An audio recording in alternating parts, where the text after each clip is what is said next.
Now before I show you all sorts of gadgets and gizmos you can use to find keywords, I just want to do a little brainstorming session. So let's say you sell bikes online.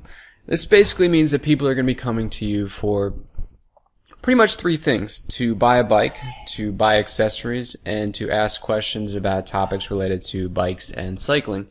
Now, when the first group searches for you, they might search for a specific brand like Schwinn or Mongoose, or a general term like bike sales.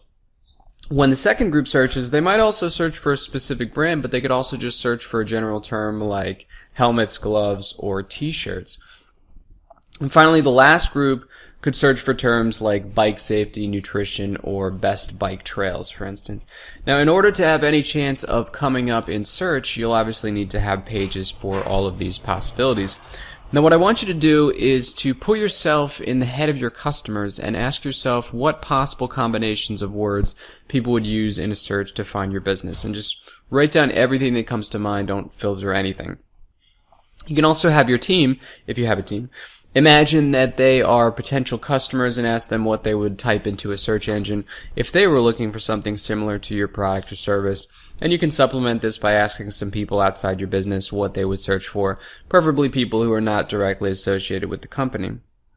You also want to ask yourself if there are any helper words that you might use. Add-ons or helper words usually specify a location. So, for example, if you were a local bike shop in Los Angeles, LA, or Los Angeles, or the zip code would be the helper word.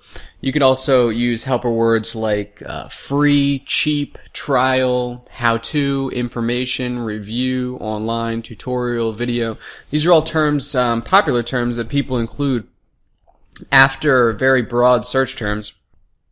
Now, in terms of search, it's going to be a lot easier to rank for the accessories and more specific terms than it will bikes or bike sales.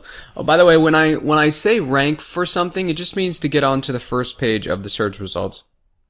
That's sort of the terminology used to talk about getting into those first 10 results, ranking for a certain keyword or keywords.